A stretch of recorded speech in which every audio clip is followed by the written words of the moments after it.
জয়পুর থেকে আমরা সকাল সকাল বেরিয়ে পড়লাম বিকানিরের উদ্দেশ্যে।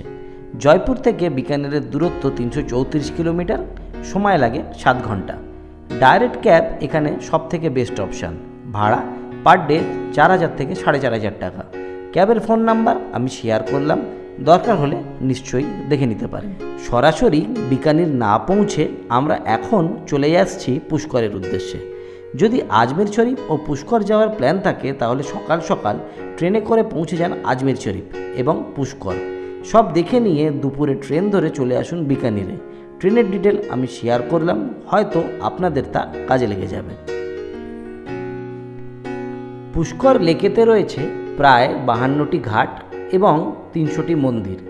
হিন্দু মান্যতা অনুসারে স্বয়ং ব্রহ্মা যজ্ঞের জন্য এই স্থানটিকে নির্বাচন করেছিলেন, তাই এই ঘাটে স্নান করলে সমস্ত পাপ দূরীভূত হয়।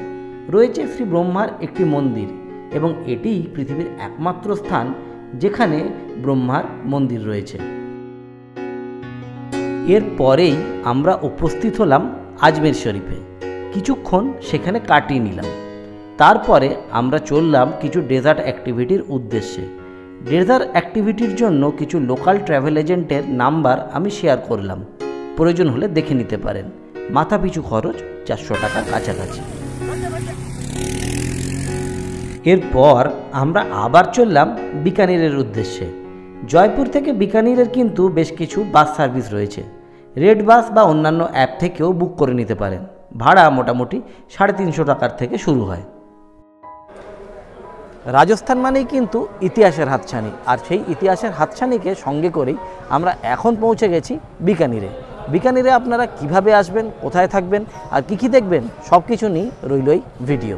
আমরা বিকেলবেলাতে পৌঁছে গেছিলাম বিকানির। হোটেল আগে থেকেই বুক করে রেখেছিলাম। ইউটিউবের প্রথম পেমেন্ট যা পেয়েছিলাম সেটা দিয়েই হোটেলটা বুক করেছিলাম। একদিনের ভাড়া দৈনিক 3500 টাকা। এর একটা ডিটেল ভিডিও আমি আগেই পোস্ট করেছি, আশা করি আপনাদের তা ভালো লাগবে। হোটেলের লন পেরিয়ে আসুন বেডরুমটা একবার দেখে নেওয়া যাক। বেডরুমে এসি ছিল, টিভি ছিল, আর ছিল এলাহি আয়োজন। এতদিন বাজেট হোটেল খোঁজার ভিড়ে আদপেই লাক্সারি কাকে বলে তা কখনোই বুঝিনি, এবারে তা প্রত্যক্ষ করলাম।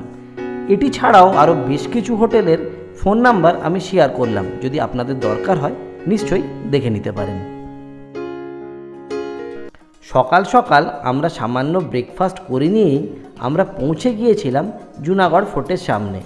বহু রাজপুত ইতিহাসের সাক্ষ্য বহন করে আজও দাঁড়িয়ে রয়েছে এই সুদীর্ঘ ফোর্টটি। প্রথম দেখাতেই মুগ্ধ হয়েছিলাম।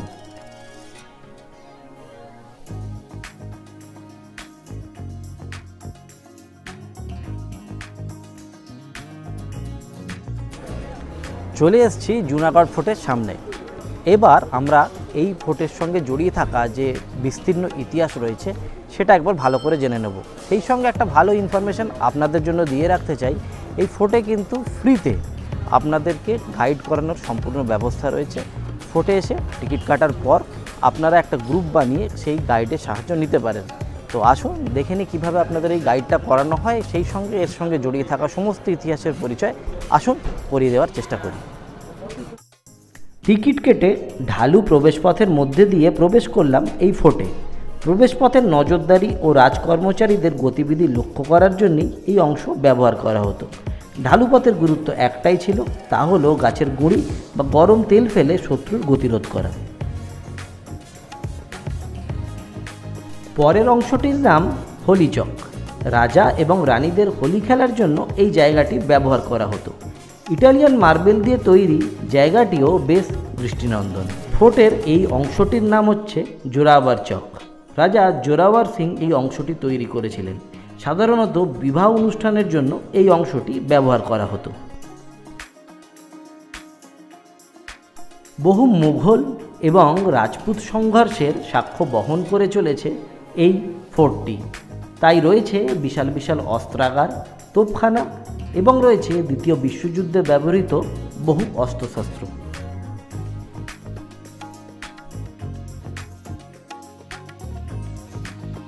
রয়েছে রাজার মিটিং রুম এবং ডাইনিং রুম। পরবর্তী অংশের নাম বাদল মহল। নীল আকাশের মেঘের প্রতীক এখানে চিত্রিত হয়েছে।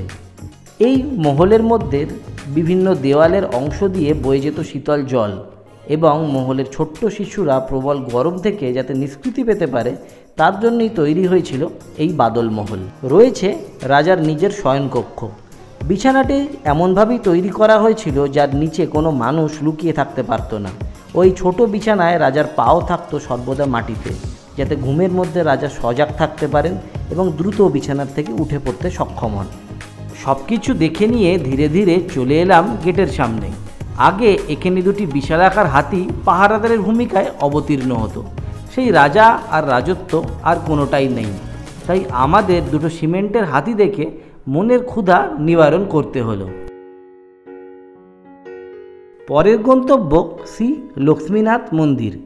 মন্দিরের সামনেই রয়েছে বিভিন্ন জলপাত্র। শুধু পাখিদের তৃষ্ণা নিবারণের জন্যই এই ব্যবস্থা। মন্দিরের ভিতরে ভিডিওগ্রাফি ও ফটোগ্রাফি সম্পূর্ণ নিষিদ্ধ, তবে ভিতরে গেলে মন্দিরের অসাধারণ কারুকার্য আপনাকে মুগ্ধ করবে সে কথা বলাই বাহুল্য।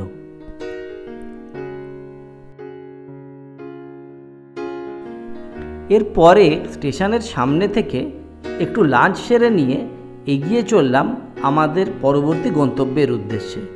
এবারের গন্তব্য রামপুরিয়া হাভেলি।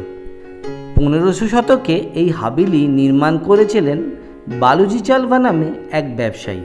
লাল স্যান্ডস্টোন দ্বারা নির্মিত এই হাভেলি রাজস্থানের ভাস্কর্য শিল্পের এক অনবদ্য নিদর্শন। বর্তমানে এই হাভেলির অধিকাংশ অংশটাই দর্শনার্থীদের জন্য বন্ধ, তবুও এর বাইরের শোভা আপনাকে নিশ্চয়ই মুগ্ধ করবে।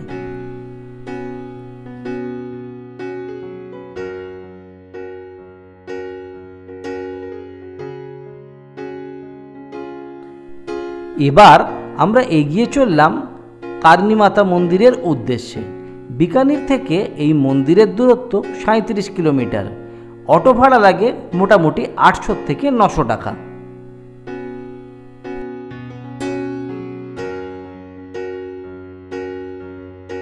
এবার আমরা পৌঁছে গিয়েছি কার্নি মাতার মন্দিরে। পৌরাণিক তথ্য অনুসারে মনে করা হয় কার্নি মাতার শত শত সন্তান এবং নিজ পুত্র লক্ষণ কপিল সরোবরের জল খেতে গিয়ে ডুবে মারা যান। তখন কার্নি মাতা নিজে যমরাজের কাছে অনুরোধ করলে তার সন্তানেরা ইঁদুর হিসাবে পৃথিবীতে আবার পুনরায় জন্মগ্রহণ করেন। তবে পৌরাণিক মাহাত্ম্য ভুলে গেলেও ইঁদুরের মতন প্রাণীদের যে কদর আমি এখানে লক্ষ্য করেছি সে যথেষ্টই প্রশংসার দাবি রাখে।